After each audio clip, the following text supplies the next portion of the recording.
Hello everybody, my name is Duane Hamacher. I'm an Associate Professor of Cultural Astronomy here at the University of Melbourne in Australia. I would like to thank Liz Henty and everyone from the University of Wales in Lampeter and with the Journal of Skyscape Archaeology for inviting me to come give this talk to you.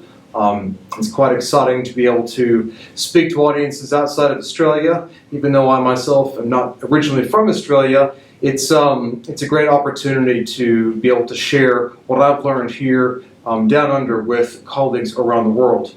Now, I've titled my talk, It Doesn't Have to Be Like That, Safeguarding Astronomical Heritage from the Erasure of Light Pollution.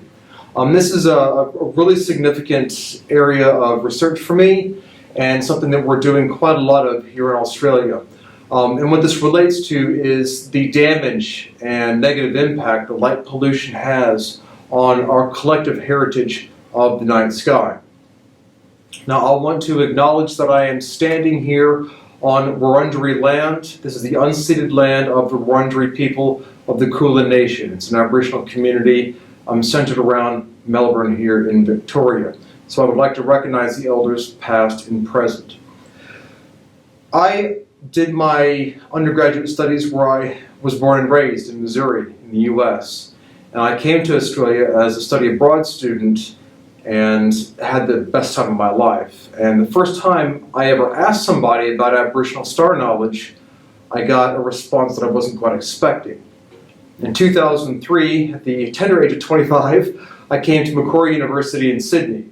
And back in 2003 was when Mars was not only at opposition, but was at its closest approach to the Earth, and I forget how many thousands of years. So it was a pretty big event to happen, and it happened to be right when I was in Sydney. Went with one of the study abroad students to the local observatory on campus, and some of the undergraduate and postgraduate students who were there were sort of running the telescopes and helping to sort of manage the crowds, because there were quite a few people who had shown up. And I stayed with the other student and one of the postgrads, and we got around to the question of, are there Aboriginal stories of the stars? What were the names and some of the knowledges about that? And their response was, well, they didn't really have much of anything, just a few names and some myths and legends, but didn't really have any in-depth knowledge about it. And I thought, well, this is quite curious. It seems quite surprising to me. And I, at the time, had been taking upper-level courses in astrophysics and geoscience, not the first-year Indigenous Studies unit that most of the other study abroad and exchange student cohort had been taking. They kind of expected to go into the subject learning about, boomerangs and dances or something, and it wasn't anything like that. They learned about the colonial history of Australia. And a few of them had told me, and I told this other student, this postgrad student, said, yeah, well, from what I understand, a lot of Aboriginal people were killed by genocide when the colonists arrived, and hence their knowledges were severely damaged. And the student said, well, no, not all of them, unfortunately. And the other student and I looked at each other in this total look of shock, like, what did they just say? Like, we were blown away by this. That was the first time I'd ever asked about Aboriginal star knowledge. It would be a few years later before I asked about it again. I moved back to Australia to study astrophysics. I was working on exoplanet studies, but I became fascinated with this idea of astronomy and culture. And I began looking into it and seeing that, yes, Aboriginal people and Torres Strait Islander people, of course, have tons of knowledge about the stars, but it isn't recognized in Australia. And it certainly is not recognized as science, even though there is a tremendous scientific layer to that traditional knowledge. So I decided to pursue a PhD on that topic and completed that in 2012 and have been working in the field ever since across a few different universities, now being at the University of Melbourne. And one thing that I had learned from the elders is that everything on the land is reflected in the sky. This famous saying, everything is written twice, once on the ground, once on the sky. This is a concept that you find with Indigenous and First Nations people and cultures all around the world, not just Australia. A colleague of mine, Dr. Annette Lee, who was a Lakota, Dakota astrophysicist and artist at St. Cloud State University in Minnesota, writes about this, and in Lakota traditions it's called Kapemini. It's everything that's on the sky is on the land. It looks like a teepee on the ground, and it's inverted in the sky. It looks a lot like one of Roger Penrose's and Stephen Hawking's light cones. But it's this idea that everything on the ground is reflected in the sky. Therefore, everything you understand on the land can be informed by the sky. The sky serves as a map. It serves as a scientific textbook.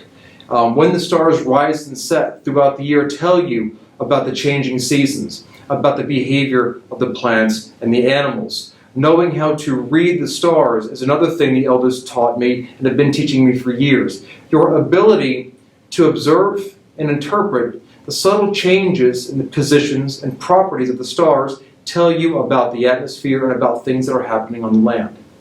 The sky also serves as a law book, and most importantly, it serves as a mnemonic, a memory space, a memory palace, if you will. Everything on the land is reflected in the sky. Therefore, the entirety of your culture, whether you're in Australia or where you are in the world, is reflected in the stars.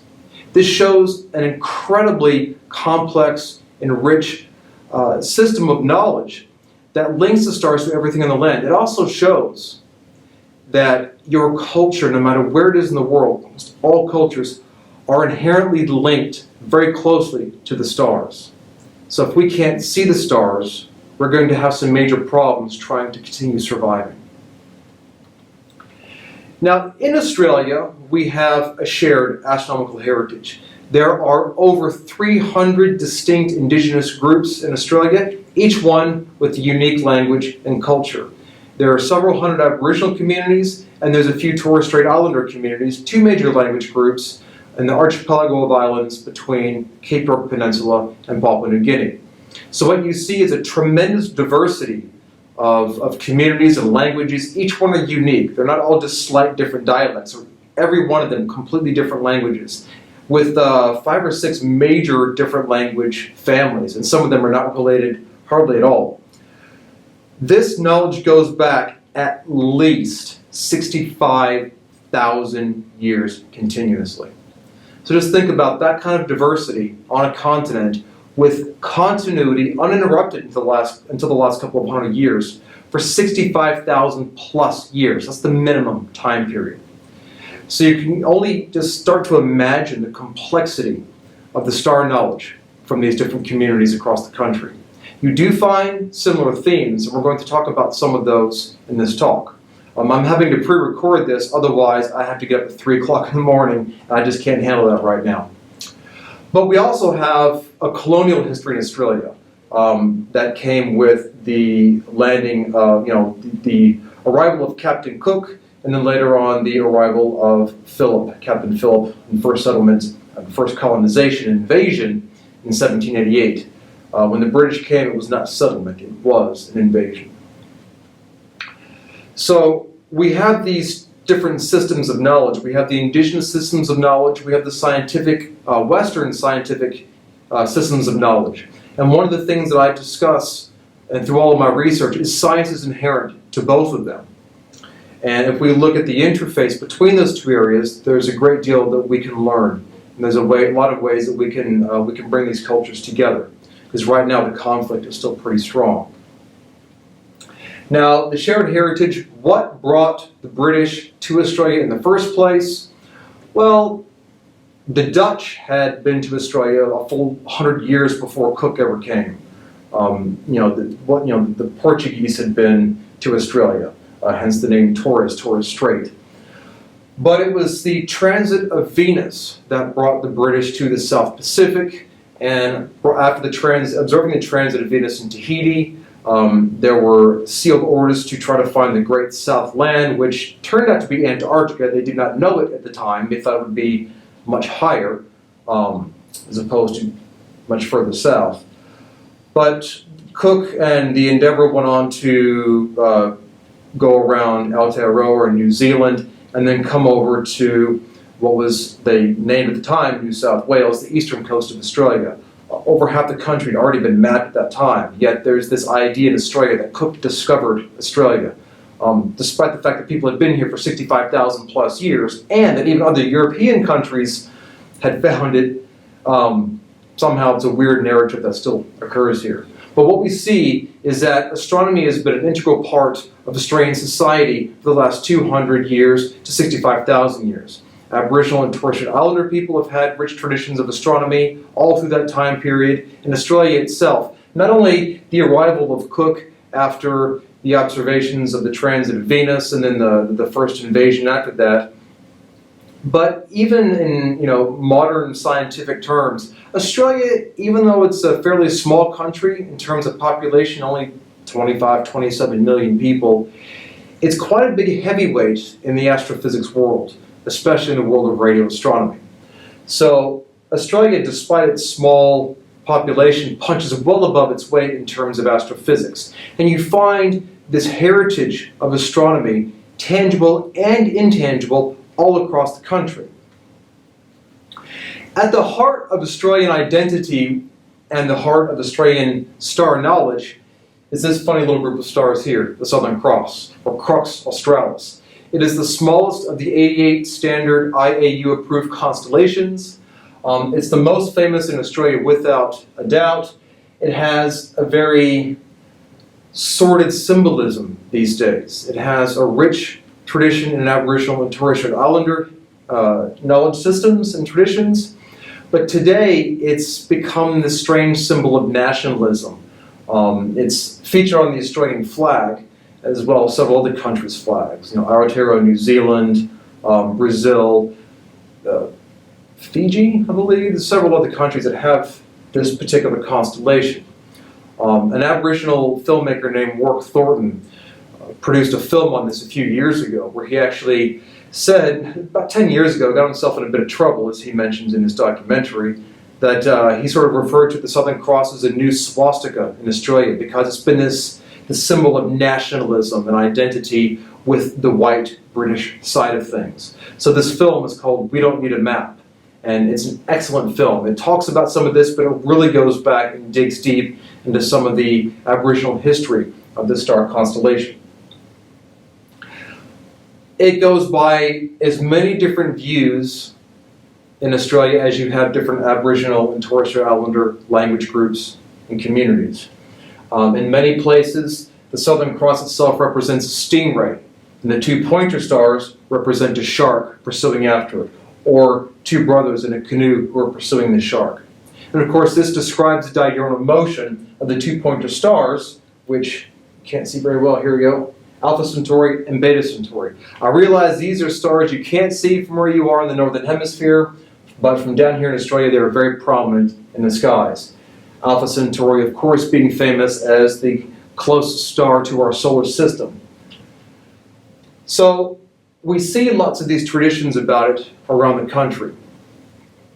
In the Torres Strait, this group of stars is the left hand of Tagai, this giant warrior in the sky whose body and hands and head and everything make up this constellation that goes from Corvus to Lupus to Crux down through Centaurus and into Scorpius. It's a gigantic constellation, and there are lots and lots of different views of it. Some of them are kind of connect the dots constellations, and some of them are individual points.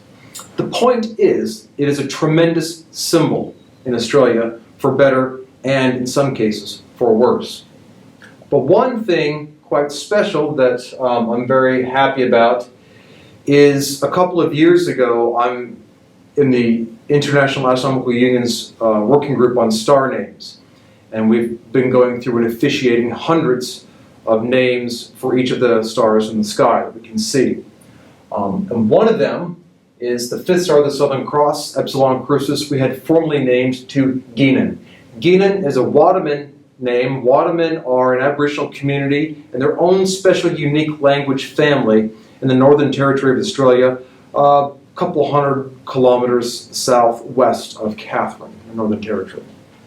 So we work to have this star named Ginan. Ginan represents a dilly bag, a small bag filled with songs of knowledge. It's part of a very complex tradition of Wadaman astronomy, which you can read in the book Dark Sparklers. This knowledge comes from Uncle Bill Edom Damaharney. He's a senior Wadaman lawman.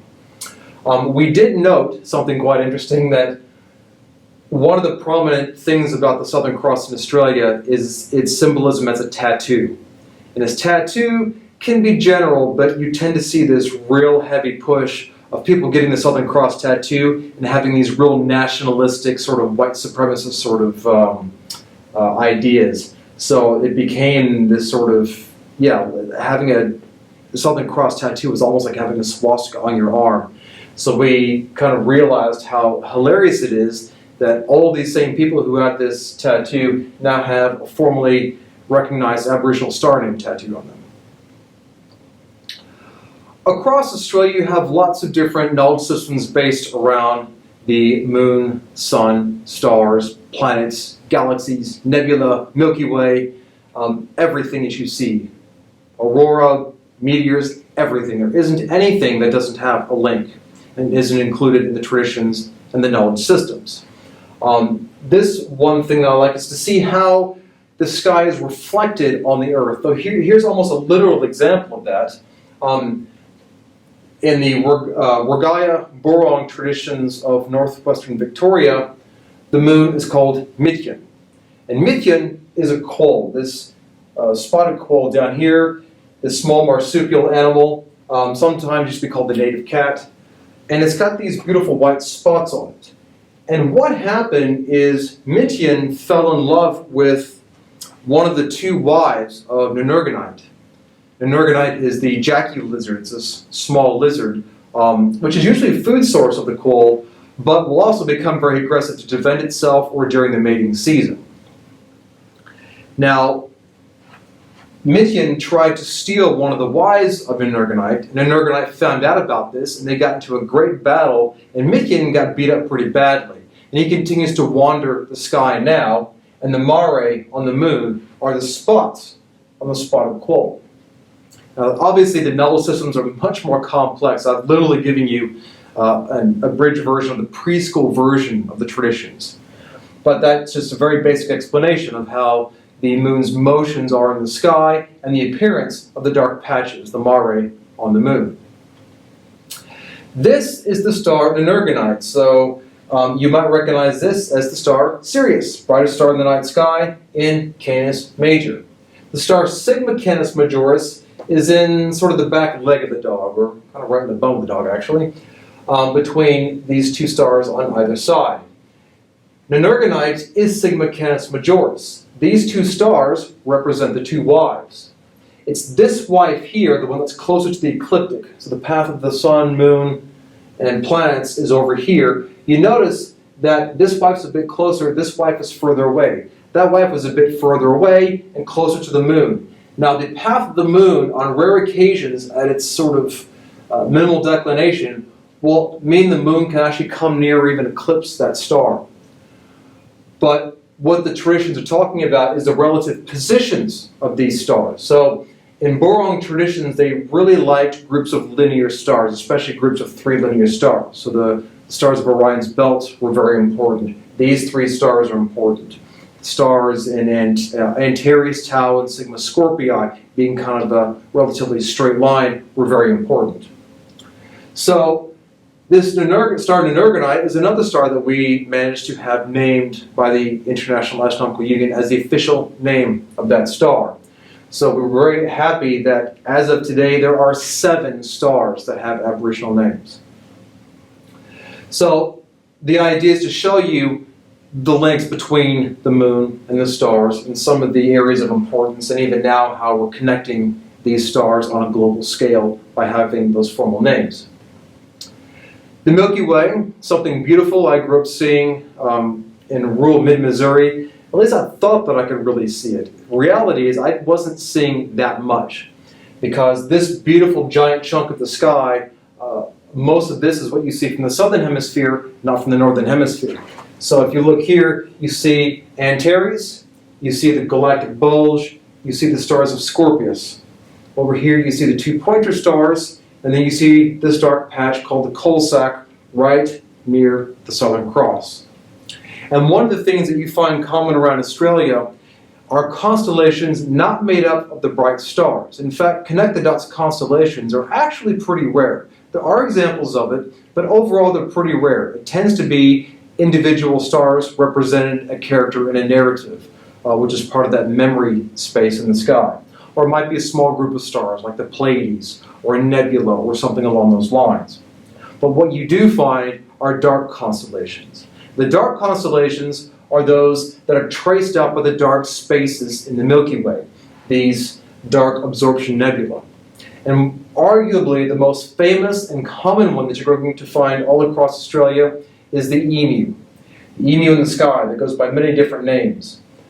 And it's traced out by that dark space. The coal sack is the emu's head. The body's traced out through the galactic bulge into Scorpius and down through Sagittarius. So the position of the emu in the sky as it changes at sunset throughout the year tells Aboriginal people different things about the behavior of the emu, about the changing seasons, about food economics. It informs social law, it informs kinship, it informs ceremony. So to go into a little bit more detail, we're going to go to Gamilaroi country. This is northern New South Wales, Gamilaroi and Yuwalyi country. This is Uncle Gillar Michael Anderson. Uncle Gillar is a senior Yuwalyi lawman and a Gamilaroi man and a senior elder. And he shared this knowledge with us. He talks about observing the emu in the sky right at this time of the year. You're coming in, we're well into March. After the sun sets, you look to the southeast and you see the emu begin to rise on the horizon. By about April and May, you're going to see the emu completely above the horizon after sunset. Now, what's interesting about this is he says, well, this is actually a female emu and she's running. The reason the female emus run is they're chasing a mate. The females chase the males to mate. They lay their clutch of eggs. And an emu egg, which I should have brought when it's in my office, are quite large. They're really big. 6 to 12 chicken eggs will fit inside an emu egg. She lays a clutch of those and can do a few of those in a season. She can lay up 25 to 30 eggs in one season. Now you can imagine with the amount of energy required to produce and lay that many eggs, she doesn't have enough energy left to sit and incubate the eggs. So she's running around chasing a mate. She breeds with the male. She lays the eggs, and then she leaves. It's now his responsibility to look after those eggs and those chicks. This occurs in April and May. Come June and July, the Milky Way is kind of horizontal across the sky. It's kind of changed in this image, so it's easy to fit on here. But it's kind of horizontal across the sky. And now it is seen as the male sitting on the nest. This is the time that most of the females have finished laying the clutches of eggs. The males are sitting on the eggs. The incubation period for emus' eggs is about 58, 59 days, 2 months. That occurs in June and July. So the people know when they can begin hunting the eggs. They know when it's time to stop hunting the eggs because they're going to get chicks in them. And they would always do this in a sustainable fashion. As the Milky Way continues rotating around, because the South Celestial Pole is about right here in the sky, so this is sort of rotating around. The head and neck of the emu are pretty much circumpolar, but the body does dip below the horizon. As it continues moving around, in about August and September, it's going to be perpendicular to the horizon. It's going to be kind of pointing straight up in the southwest. And the Gamilaroi and Yuwalyi people now say that this is Gawargay, the emu in the sky. He's now getting up off the nest because the chicks are hatching. And it's now his time to rear the young, teach them the ways. And this is when ceremonies tend to occur that involve initiation of young men. We're not going to go into any detail about that because that's considered secret business. But the Milky Way continues moving around. And then you come into September, you add August and September, then October and November.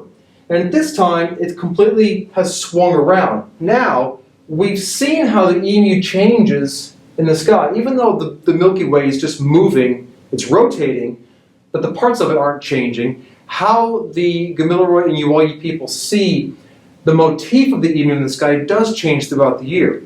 And even though it continues rotating down, and you might think, well, here's the head and here's the body. They now say, well, forget this look. Now this looks like an emu's bum sticking above the horizon. This is when the emus begin sitting in some of the water holes that collect at that time of the year. And it's starting to get, the weather's starting to really heat up, it's getting warm, and they're trying to cool off. And what the emus do is they sit in these water holes to cool off. And like an emu version of Archimedes, when they sit in the water, it displaces the water, and some of it spills out. Well, the emu in the sky does the same thing. The water spills out and falls as seasonal rain at that time of the year. And when you look at some of the towns in that area, like Lightning Ridge, you look at the seasonal rainfall, and there's this huge jump right around November, right at this time. So then the emu just kind of goes back underground and then pops back out again at sunset this time of the year in March. So the emu in the sky, which is traced out by the dark lanes in the Milky Way, tell you about the behavior of the emu, about the changing seasons, autumn, winter, spring, more into summer. Of course, they've got lots of different seasons that don't necessarily coincide with the European seasons. The names don't. But those general times of the year do coincide. So the behavior of the emu, the changing seasons, the food economics, knowing when to hunt the eggs, when not to hunt the eggs, and how to do all that, and even ceremony. So the one thing I can tell you is there are initiation ceremonial grounds called bora sites. And they're generally two circles, one larger and one smaller, cleared and made, the edge of its raised earth or stone. And the main part of the ceremony would occur in the bigger circle, and then the very senior elders would take the initiates and go a few hundred meters away to the small circle where the secret business happened. One thing you do know happened, because it was very obvious, is there would be some form of body modification. Usually front teeth would be knocked out. That would tell you that person's initiated. Now that bore ground was oriented to the bore in the sky. Everything on the land is reflected in the sky. That bore sky is exactly in the same part of the sky as the emu. Here's the coal sack, here's the body of the emu, and the galactic bulge. So not only were these seen as reflections in the sky, they were oriented to the Milky Way at this time of the year. It sort of stands a direct connection between the land and the sky. So the big circle would be here, the small circle would be here, and it's completely reflected as the bora in the sky. In the Torres Strait, the Milky Way, this exact same part of the Milky Way, is seen as a shovel-nosed ray called Kygas. In Kygas, what you're actually looking at here isn't the shark itself. It's kind of the silhouette of the shark, because these are bottom-feeding rays. And as they're feeding along the bottom, they kick up the silt and debris on the bottom. And that silt and debris makes the water dirty. And that's what you're seeing here. So Kaigasu Usu is actually referring to the Kygas in the sky. And Usu really talks about that dirtiness. So what you're seeing is the Milky Way isn't the shark itself, or the ray. They colloquially call it a shark, but it's a ray. It's actually the silt and stuff that's kicking up from the bottom. But the orientation of this at sunset, or after sunset, at different times of the year, tells you about the different changing seasons, from the Kuki, the wet monsoon, to the Sager, the dry season, that are dominated by southeasterly trade winds in the Sager or northwesterly trade winds in the Kuki. And this impacts ocean currents as well. So it was actually partly a navigational tool to tell you about the ocean currents and the weather you might expect. So we've seen a couple of examples of how the stars are influential. We've seen the Southern Cross and even the moon and the stars in Canis Major and how important they are. We've had a look at these dark constellations in the silhouette of the Milky Way. And we can also look at how the stars relate to star maps and navigation.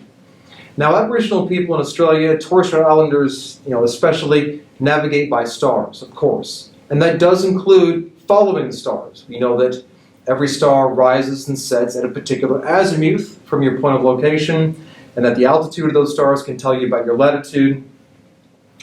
But there was another application for this star knowledge that dealt with navigation that didn't involve following a star, but it involved using the stars as a memory map. What How this would work, I should say, is when you needed to travel across country for a ceremony, for trade, for pleasure, whatever it happened to be, you had to find out your best pathway. And we're talking hundreds and hundreds of kilometers, thousands of kilometers in some cases, even longer than that. You have to figure out where you're going to go. So to find the best route, where are the water holes, where are the places where you're going to find food and medicine and shelter. You need to figure all that out. And once you've done that, you have to have a way to remember it. Well, how do you remember it? Well, you create song lines where you sing and you associate that song and that knowledge to those parts of the landscape. But you need something else. You put it in the sky. You create a star map. So in some parts of the country, in Uncle Gillar's area up north in New South Wales, southern Queensland, people would go from the town of Gaduga, where he lives, this tiny, tiny little town right near the border of Queensland, to the Bunya Mountains for a Bunya Mountain Festival, or up to Carnarvon Gorge for trade and ceremony. And what the people would do is they figured out the best route, and they looked for stars that had the similar components to the directions they were going. It's not a one-to-one ratio exactly how it's going to be, but you use those as sort of waypoints on a trip. So these are just the standardized Western names and identities of these stars, but these represent the places going from Gaduga across country to the Bunya Mountains, where the water holes are. Those were usually the places where you would set up camp. So you travel and then set up camp there. And there's another one that goes up towards Carnarvon Gorge up in Queensland. And what's really fascinating is when Uncle Gillar was explaining this, mostly to Dr. Robert Fuller, he was doing his master's degree at the time, working with Uncle Gillar, documenting Gamillar Ray star knowledge, is when the colonists were first pushing out across Australia, they arrived in Gamillar Ray country, and of course initially the Gamillar Ray were very friendly, and they helped the colonists with their journeys across land. And when they did this, they showed them their song lines, they showed them their trade routes, so they were going along these same pathways.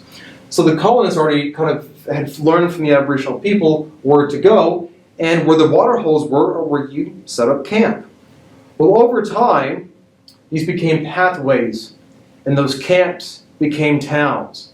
Come to the 20th, 21st century, what you see now is when you overlay the star maps, and these are of course in Scorpii and Aries, you see the modern towns and highway networks very closely overlap with these traditional routes. So when you actually look at that on the ground, Gaduga is where Uncle Gillar lives. These are all towns, and the spaces between them are modern highways. So the modern highway networks in towns in southeast Queensland and other parts of Australia are actually based on Aboriginal star maps. So this is another way that you see that link between the land and the sky and how that ties in with memory.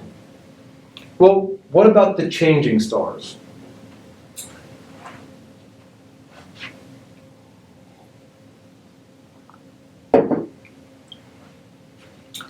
This is something that's quite interesting, and this is sort of new research that we've done in the last couple of years that has really changed certain aspects of the history and philosophy of science.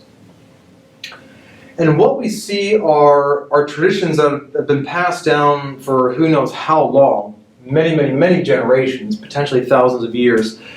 Not to digress too much, but there's very clear, datable evidence of oral traditions in Australia that have been passed down for a minimum of 17,000 years.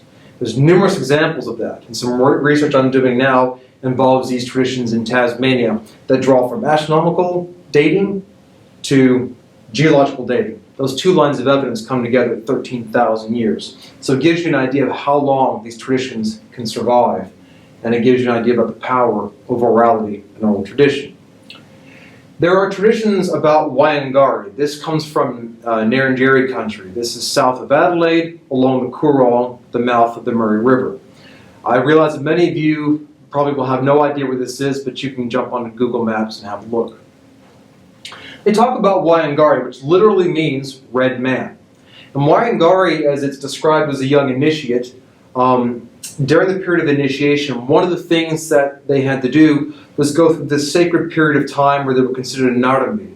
And this time when they were anatomy, they couldn't wear any clothing, they were covered in red ochre, they had to fast, and they couldn't have contact with anybody else, they especially couldn't have contact with women. Those kinds of activities, especially at that age in this time period, during that period where they were anatomy, was very, very taboo. Long story short, not to take up too much time, he ended up being seduced by two women who were his sisters-in-law. This may seem strange to some people who don't know much about how Aboriginal marriage and kinship systems work, but once you reach a certain age, parts of your family, different skin groups, become taboo to you, and this is one of the ways of guaranteeing genetic diversity in a population. The kinship systems are actually based on group theory, which is interesting. But he was actually seduced by these two women who turns out to be brothers or sisters. They turn out to be the wives of his brother, Nepali. The three of them went into a hut to, well, I'll let you draw your own conclusions to what they were doing, but they were all breaking a sacred taboo. Wayangari's mother saw what happened, yikes, told his older brother Nepali about it, and Nepali was enraged and set their house on fire while they were asleep inside of it. The three of them didn't wake up in time and managed to run away, and realizing that their punishment for what they did was death. Wayangari cast a spear into the sky, into the Milky Way, and pulled himself and the two women up. He became a bright red star. The two women flank him on either side. He's sitting in the canoe in the Milky Way with the emu to the west. Every spring, he's high in the sky, and that serves as an indicator of springtime. But every few years, he gets hotter and brighter, and this is a warning. This is sort of seen as his sexual passion growing. This serves as a warning to people to follow traditional law and to not do what he did with those two women. Now, this is a really remarkable story because of the objects that it's describing in the sky. Now, early anthropologists really messed this up. They actually said that, well, Wayangari, because he's red, he's bright, he must be Mars. Well, there's a problem with that, of course. Mars is a planet, a wandering star. It's never going to be in the same spot in the sky, any given year. So the idea that it's always going to be there in the springtime, high in the sky at sunset, doesn't make any sense. But this is repeated in the anthropological literature for 100 years.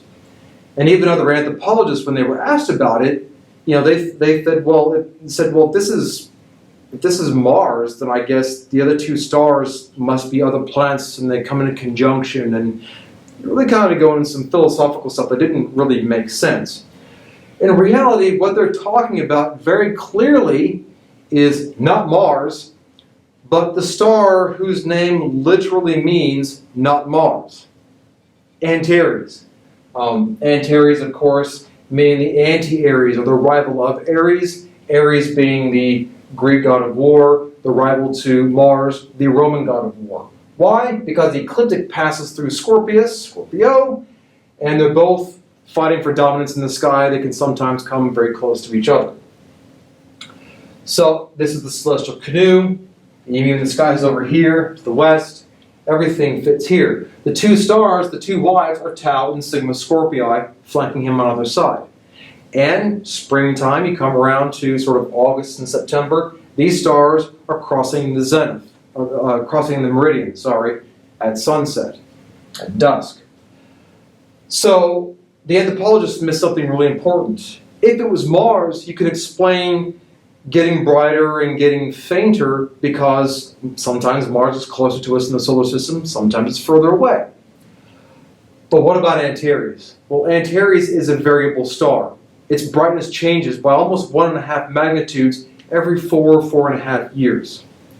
So what you have are pretty unambiguous descriptions of variable stars within Aboriginal traditions in Australia. And that's not the only example. There's another tradition that talks about Nairuna. Nairuna is a man in the constellation of Orion, seen as the exact same shape. Betelgeuse and Bellatrix are his hands. Rigel and Saiph are his feet, knees. the belt. This, well, that wasn't his scabbard. I can let you draw your own conclusions to what that is, but it is what it looks like it is. He was considered a warrior, very skilled, very attractive, also very full of himself, and quite a womanizer. He falls in love with the young girls, the Yagorilia sisters of the Pleiades. He falls in love with them and wants to make them his wives, which also is euphemism for what he really wanted to do. But they're way too young for him, they're scared of him, so they sort of cower away. But their eldest sister, Kamugara, knows that he's a womanizer, but also knows that he's a coward. So she stands before him. This is her legs, the V shape of the Hyades in Taurus. Her left foot is the star Aldebaran. There's this whole dynamic between Niruna trying to pursue the Pleiades. Of course, it's talking about the diurnal motion, the east to west motion, and this group of stars being between them, trying to prevent him from getting to her. He gets very angry and he creates fire magic in his right hand, the star Betelgeuse, that gets hotter and brighter. And he's trying to cast it at the eldest sister to get her out of the way so he can access the young girls. She counters his fire magic with fire magic in her left foot, Aldebaran, and she kicks sand and dust into his face, which humiliates them, and the other stars start laughing. She places a row of dingo puppies, not full-blown dogs, the puppies, to sort of humiliate and mock him. And these, of course, are the stars in the shield of Orion. So, being the man that he is, he doesn't take no for an answer, and he comes back in full force with his fire magic again. This time she can't counter it, and he's trying to cast it at her to get to the sisters. She calls on Baba, the father dingo, which is just outside the image. It's the brighter tips of the horns of Taurus the bull. Baba comes over, grabs Niruna, and shakes him, and his fire magic again dies down. So this dynamic about these two stars brightening and fading over time describes the fact that Betelgeuse is a variable star that changes by a full magnitude every 300 days or so, or 400 days or so. Now Aldebaran is also a variable star, doesn't change very much, and doesn't change very often, but is noticeable to the eye. So you find this dynamic of the changing brightness of stars as part of the overall narrative within this very large, complex song line that stretches all across the Western Desert and, in fact, from coast to coast all across Australia. Even something like understanding how to read the way the stars twinkle is something that can tell you about atmospheric conditions. Of course, all the astronomers and physicists will already know that twinkling is caused by wind and turbulence in the atmosphere, and that moisture and humidity and other factors can influence your seeing conditions. But different cultures around the world, whether you're in the Arctic or the tropics, the desert or the mountains, knew that if you knew how to check the way the stars twinkled, that you could learn something about the atmospheric conditions. And I'm going to play a very brief clip here. This is Uncle Alo Topham singing a song called Where na Skysreda. Where means star, the Skysreda means twinkling.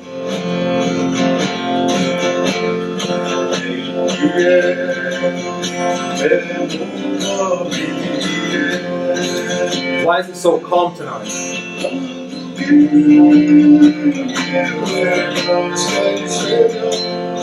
Why are the stars twinkling?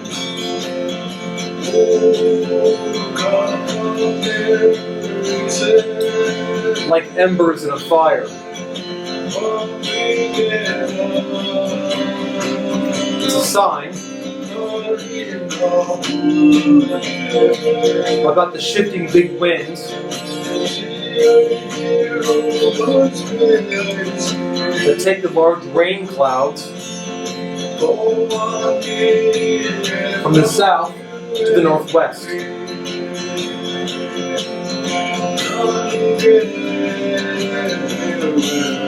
Why are the stars twinkling so bright tonight?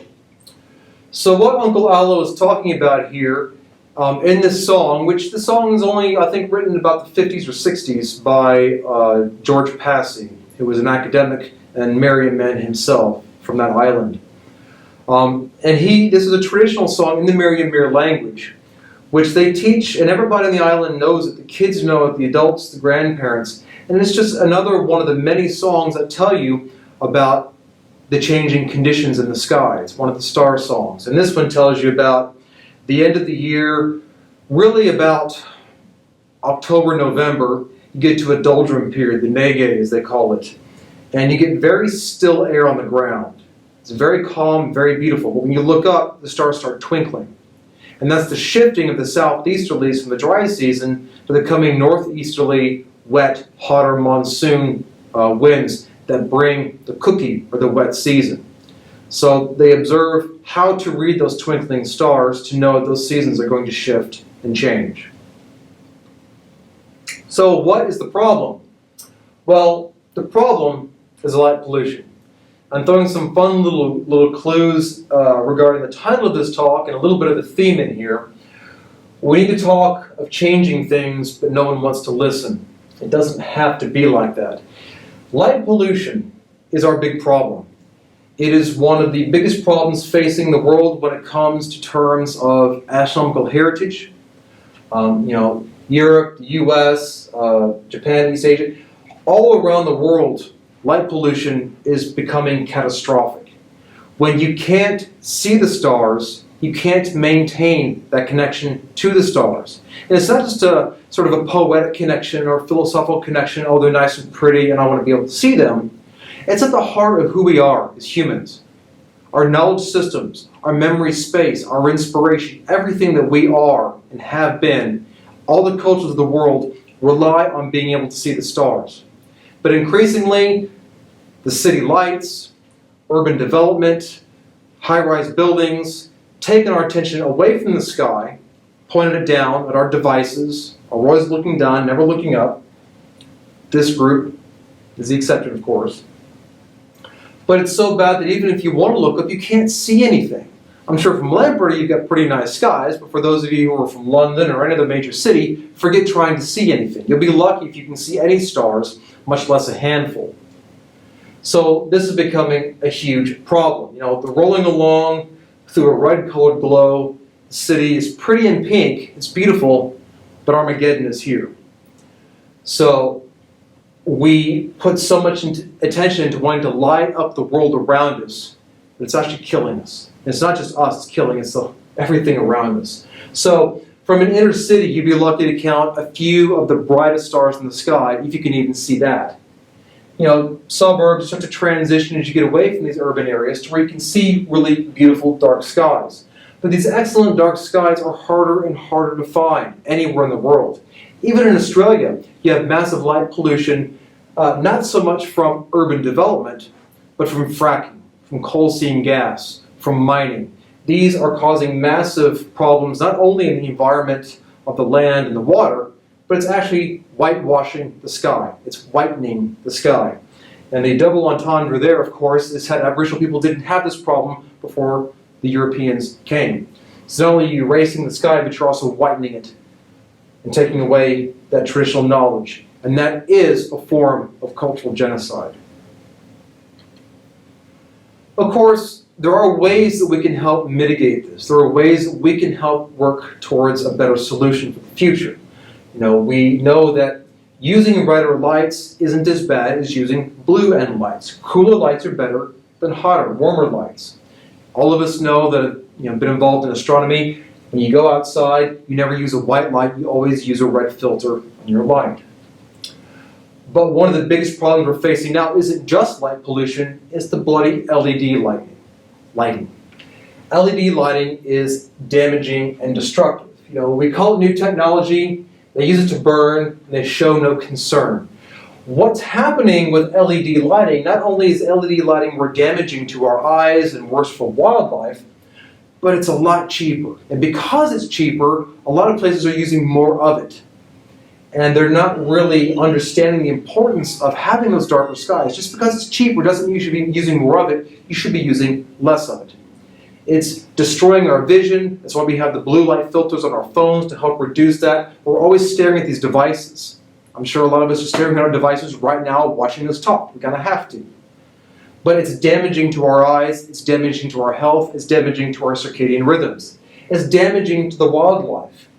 It's really horrific for nocturnal wildlife. Even in tropical areas where you have turtles, the turtles, when they hatch out of their shells, don't have parents there to guide them to where they go. They know where the water is because the reflection of the moon is in the water. So at night, they go towards that light.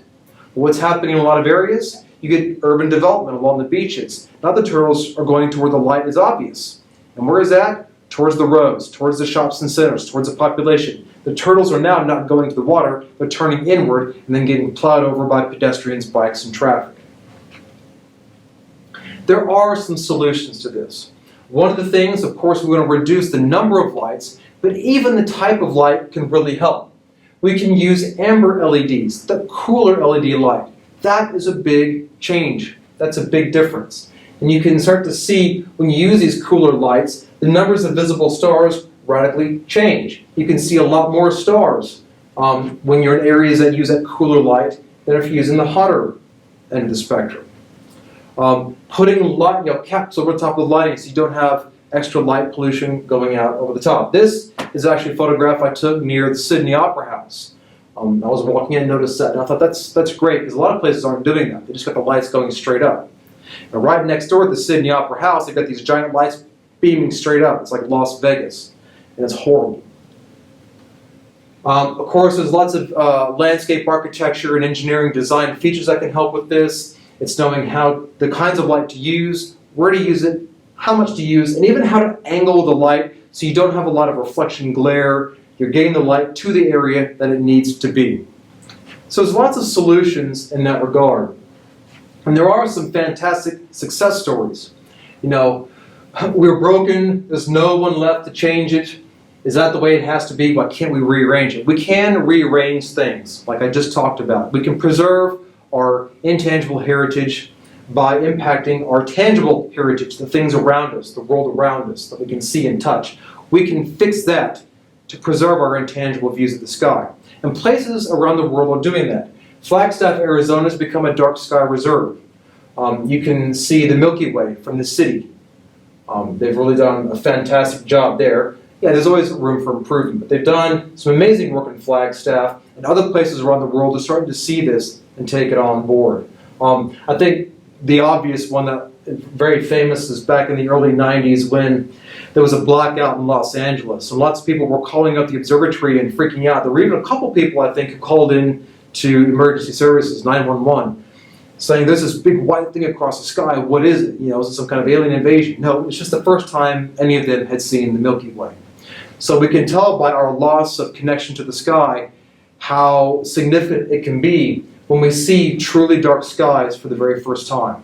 I didn't see stars like this for the first time until I was 17 and I went to Wyoming. And when I came to Australia, I could see more of the Milky Way in Magellanic clouds. It blew my mind away.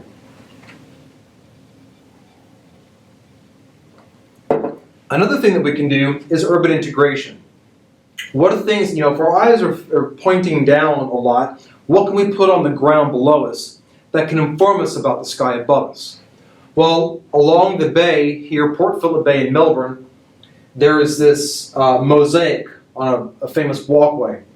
This is the emu in the sky. This is the Bunurong version of the emu in the sky. This is the Southern Cross, the two pointers, the stars of Scorpius and Sagittarius.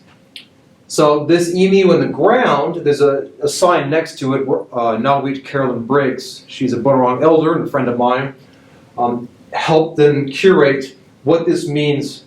And this gives people an opportunity when they see down to look up and try to find it in the sky. Because from that side, if you look up, you will see it in the sky. And even though the suburbs of Melbourne, you can still see the major constellations, which is why you have these very distinct ones traced out, because you can't really see the silhouette of the emu in the Milky Way itself. There's another interesting thing that it uses the local geography of the city itself to get people's attention drawn to the sky. Something we have in Melbourne called Melbhenge. So here's the CBD, or the main city of Melbourne itself. It's at this weird angle. So straight up is north, it's tilted at this odd angle.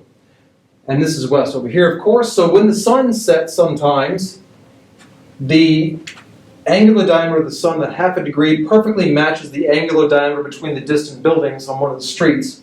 And when the sun sets, it sets exactly between the buildings, touching them on both sides. We call it Melbhenge. So that's a phenomenal way of getting people's attention drawn to the importance of the sun, the moon, and the stars. So we can see our connection to the sky. We understand the importance of being able to see not only the brightest stars, the sun or the moon, but even the faint stars, and even the way the stars interact, changing in brightness, the way they twinkle. We can't see that very well or at all in areas of significant light pollution. So if you want to learn more about Indigenous astronomy, you can go to aboriginalastronomy.com.au. We have all of our publications, videos, everything is there, and we're constantly adding to it. So it's a fantastic resource to go and check out. Now, finally, the last thing, yes, there was hidden symbolism in the title, and I've been throwing little poems up there, which are actually song lyrics.